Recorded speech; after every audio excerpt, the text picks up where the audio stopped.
Hi, I'm Fraser Douglas, the avid tent camper. I've been collecting and using cast iron cookware now for about 5 years, and over this time I've realized that there's a lot of information on the internet about cast iron frying pans, but not much information at all about cast iron Dutch ovens.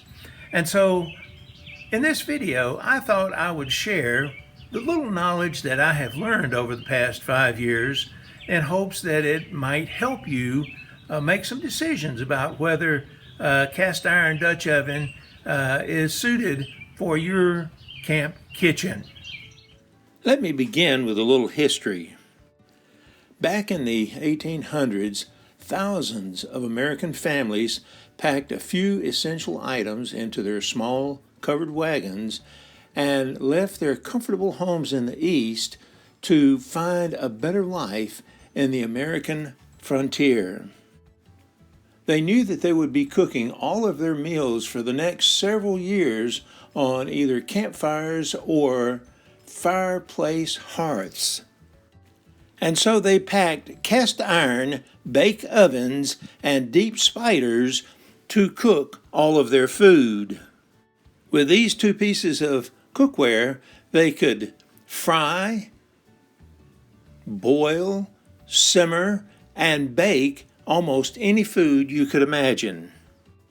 Mormon families were required to pack bake ovens before they could depart on the long Mormon trail out to Utah.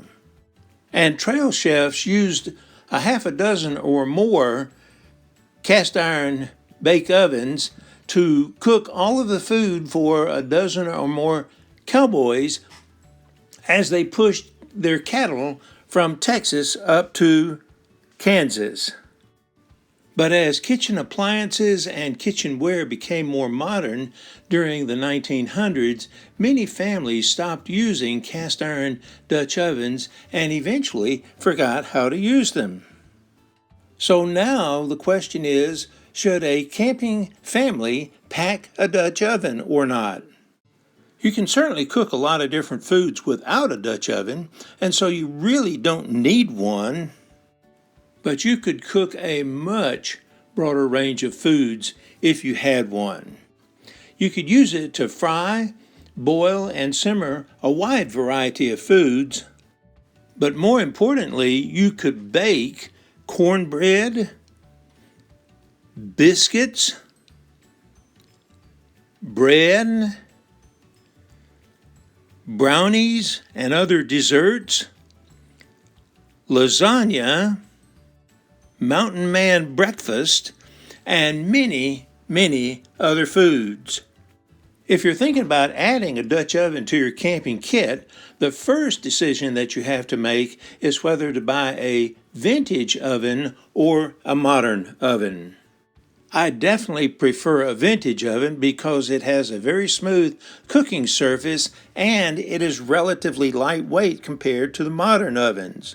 In particular, I prefer vintage Wagnerware Dutch ovens because they are plentiful and reasonably priced, but Griswold and several other companies made good Dutch ovens. You can find good Dutch ovens in flea markets, antique stores, and on eBay, but you may have to visit several stores and shop for a long time before you find a real good one.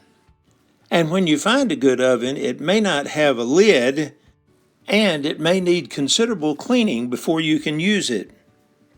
Before buying a vintage Dutch oven, make sure that it's not cracked and it sits relatively flat on a flat surface. A little rust is okay because it can be removed with a vinegar bath, and stickiness is okay because it can be removed by baking in the oven for about an hour. Modern Dutch ovens, on the other hand, are very easy to find at Walmart and many other stores, and they're reasonably priced. But their cooking surface is rough, and they're heavier than vintage ovens. For example, compare the vintage Wagner Dutch oven on the left with the modern Bayou Classic Dutch oven on the right. Both are 10 inches in diameter, but the Wagner is a little deeper and will hold 5 quarts while the Bayou Classic only holds 4 quarts.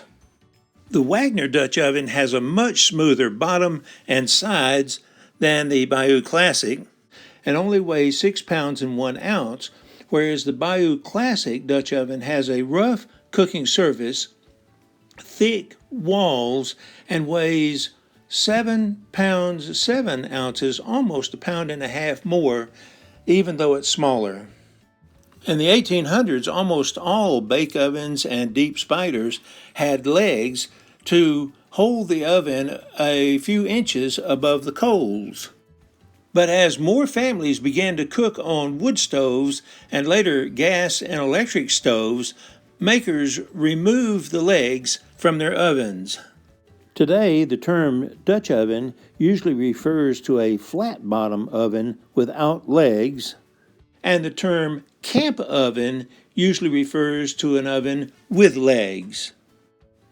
I recommend that camping families buy an oven without legs because they are easier to pack, they can be used both on a campfire grill and on a home stove, and because they're easier to clean.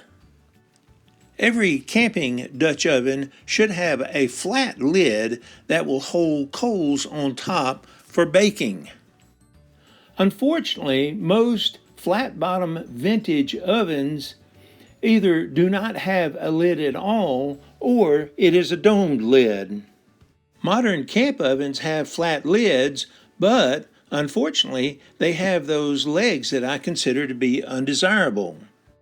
But a few companies such as Bayou Classic and Stansport make camping Dutch ovens with flat bottoms and flat lids. If you buy a flat bottom oven without a lid or with a domed lid, you can sometimes find a flat lid for it in a flea market or an antique store or on eBay, but it may take some time to find it. Better yet, if you live or travel in the southeastern United States, you can find flat lids at Lodge factory outlet stores, which are located around the Chattanooga, Tennessee area. And if you visit one of those factory outlet stores, you should buy a flat bottom Lodge Dutch oven to go with that flat lid. Most videos on campfire and chuck wagon baking show cooks using huge Dutch ovens that are 12, 14, and 16 inches in diameter. But I suggest that most families only need a Dutch oven that is 10 inches in diameter because with it you can cook enough food to feed at least 6 people. But yet it is small enough to nest with other cookware and fit inside of a standard 12-inch by 12-inch milk crate. Our 10-inch Wagner Dutch oven holds 5 quarts, but smaller 10-inch ovens may only hold 4 quarts, or larger 10-inch ovens may hold as much as 6 quarts. If you decide to add a Dutch oven to your camping kit, then you'll also need to add a few extra accessories. You'll need a pair of leather gloves and a couple of hot pot holders when working around the fire and handling the hot cast iron. You'll need a Lodge folding lid stand to serve as a trivet for holding your oven above the coals. You'll need a pair of metal tongs for moving hot coals and for turning some foods. And you'll need some kind of lid lifter to remove the hot lid when you need to check. We just use a pair of channel lock pliers. Some people use a chimney to start their charcoal, but we just use match-like charcoal. Some people use a steel animal feed pan to keep their charcoal from sitting on the cold, wet ground, but we just use a sheet of aluminum foil. And when cooking sweet, sticky desserts or acidic tomato or lemon dishes, you may want a baking dish to protect the seasoning of your Dutch oven and to facilitate cleanup. When you first start baking in your camping Dutch oven, I recommend that you use charcoal rather than a wood fire coal because charcoal is much easier to control. Before putting any food in your Dutch oven, be sure that it is clean, that it has been preheated, and that it has been greased with either butter or lard or bacon grease. To bake at a temperature of 350 degrees for 30 minutes in a 10-inch Dutch oven, the rule of thumb is add 3 briquettes to the diameter for the top, that would be 13, and subtract 2 briquettes from the diameter for the bottom, that would be 8. But the actual temperature in the Dutch oven will depend upon the air temperature, the amount of wind, the height of the trivet, the size of the pot, and other factors. So rotate your pot and your lid every 15 minutes and check a few minutes before it should be done. Cleaning a cast iron Dutch oven is very easy. Just boil some water in your oven and then scrub with a brush. If any food is stuck on, use a plastic credit card or a paint scraper, but never use soap. After cleaning the oven, heat it on the stove eye to thoroughly dry it and then apply a light coat of Crisco to both inside and outside surfaces. To store your oven, just remove the lid or place a couple of pot holders between the oven and the lid so that the inside can get air and the oil will not get rancid. Well, I hope that you've enjoyed this little video, and I hope that it's given you some good ideas about whether you may want to use a camping Dutch oven or not. For more information about cast iron cooking and baking, please visit my website, moderntentcamping.com. A link is provided in the description below. Remember, take more trips, travel further, visit more attractions, and save money. Go tent camping.